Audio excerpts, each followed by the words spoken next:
Cuidado com as armadilhas que o inimigo tem preparado para você, principalmente quando as coisas estão indo bem, principalmente quando você está prosperando diante de Deus. Sabe quando nas nossas vidas as coisas começam a dar certo e a palavra de Deus começa a se cumprir, você começa a prosperar e vem aquela alegria no seu coração, né, pelas bênçãos que você está recebendo, pelo avanço que você está tendo?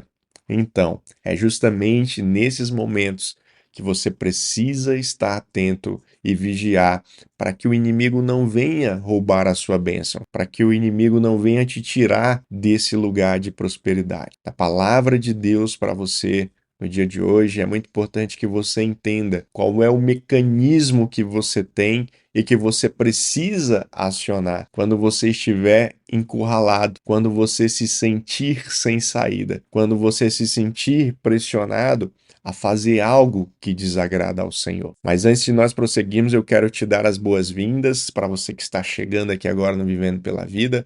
Te convido a já seguir aqui o nosso perfil e curtir a nossa mensagem. Lembrando também que estamos nas principais plataformas de podcast, então basta procurar por Vivendo pela Vida Cast. Bom, quem nunca numa situação de paz, numa situação de progresso, numa situação de harmonia, não foi tentado pelo diabo ou não recebeu propostas indecorosas ou foi colocado em situações desconfortáveis para te tirar do foco, para te tirar do caminho ao qual o Senhor te colocou. E para que você entenda melhor isso, nós vamos recorrer aqui à história de um personagem que passou por algo exatamente como nós estamos descrevendo aqui. Um homem que Deus escolheu, que Deus chamou com um propósito, mas quando as coisas estavam dando certo na sua vida, quando as coisas começaram a prosperar, né, a se ajustarem, ele passou por um problema muito grande. Mas para que ele pudesse sair desse problema, ele tomou uma atitude. E eu quero te dizer que a atitude é essa, para que você guarde no seu coração e que você tenha ela como um mecanismo para que você a use sempre que for necessário. Lá em Gênesis, capítulo 39, ali a partir da metade do versículo 6,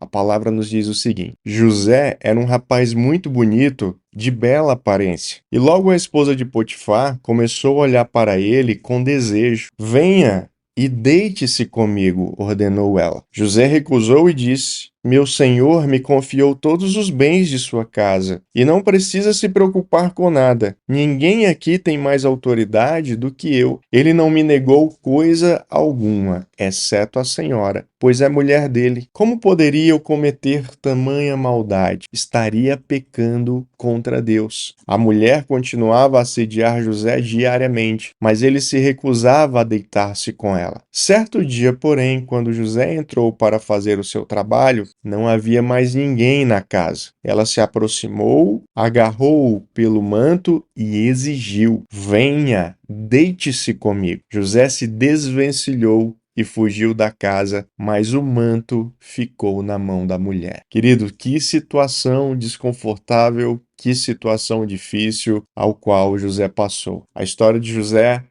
você já conhece um pouco, né? José vivia com sua família, com seu pai, seus irmãos. Seus irmãos o venderam como escravo, depois de uma tentativa frustrada de matá-lo, e aí ele acabou sendo vendido para Potifar, um oficial egípcio. E dentro da casa de Potifar, ele alcançou o cargo mais alto, né, que um servo poderia ter, que é o de administrador. Então, o administrador ele tem acesso à casa, ele tem acesso aos bens, ele tem acesso à vida cotidiana da família. Então, diariamente, José estava ali com eles. José tinha acesso a tudo. Só que dentro desse cenário, nós temos agora a figura da esposa de Potifar. E ela se afeiçoa, então, por José, que era um rapaz bonito, um homem inteligente, ou seja, ele tinha uma bela aparência. E dentro desse cenário, a esposa de Potifar acabou, então, se interessando por José e quis deitar-se com ele. Então pensa só que situação complicada.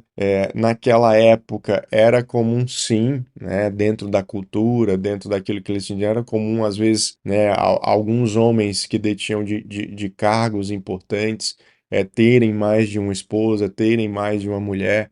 e às vezes disponibilizarem essas mulheres para outros homens. Isso era uma cultura da época. Mas nesse caso específico, o próprio José fala: olha, o seu marido, ele me deu acesso a tudo. Eu posso praticamente fazer o que eu quiser aqui dentro da casa de vocês, menos tocar em você. Ou seja, eu não estou autorizado a fazer isso. Mas o mais interessante dessa história é mesmo a gente sabendo que culturalmente era possível alguns homens dividirem suas mulheres com outros homens, que não é o caso aqui específico da esposa de Potifar, mas o que preocupou José não era nem o fato dele errar contra o seu senhor ou dele pecar contra o seu senhor. Porque lá no versículo 9, olha só o que José diz: como poderia eu cometer tamanha maldade? Estaria pecando contra Deus. Então perceba que o compromisso de José é muito mais do que com o seu senhor Potifar, era com o próprio Deus. José tinha um temor da parte de Deus. Ele sabia que ele precisava obedecer ao Senhor.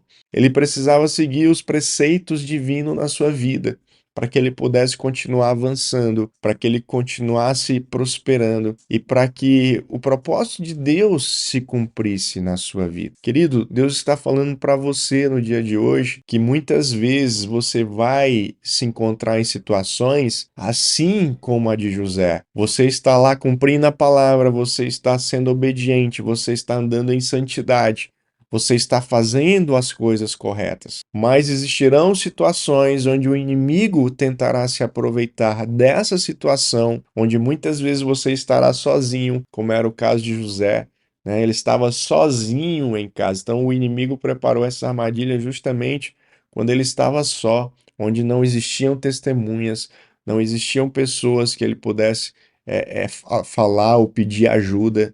Ou seja, ali era ele e Deus. Então é justamente nesses momentos, quando você está mais vulnerável, é aí que o inimigo vai tentar derrubar você. E por isso é muito importante você estar atento, assim como José estava. E a reação de José e o dispositivo que ele teve foi de fugir. José viu o problema, viu a situação constrangedora a qual ele se encontrava e ele fez simplesmente ali acionar o seu mecanismo de fuga. A palavra diz que ele saiu correndo, ou seja, ele nem ficou ali para debater, para dialogar, e muito menos para orar, porque não havia tempo. Ou seja, ali, se ele fica mais alguns segundos, de repente a sua carne poderia falar mais alto e ele poderia acabar cedendo às tentações de pecar dentro daquele cenário. Então, a palavra de Deus para você é que você tenha cuidado para que você perceba os perigos que podem surgir na sua vida. E, se necessário, você acione o mecanismo que José acionou, que é o mecanismo de fuga, de sair, de correr,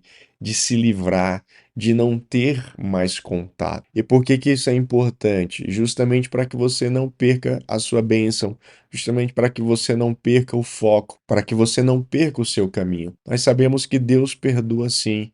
Nós sabemos que Deus, ele pode sim reajustar as coisas. Porém, o pecado ele traz muitos sofrimentos para a vida do ser humano. O pecado traz muita culpa, traz muita dor, traz muita angústia. E o que o Senhor está falando com você hoje é que você não precisa passar por isso. Se você souber identificar os perigos, se você souber identificar o momento em que o inimigo está tentando derrubá-lo e fugir e realmente sair da presença, às vezes isso significa você ter que deletar algo.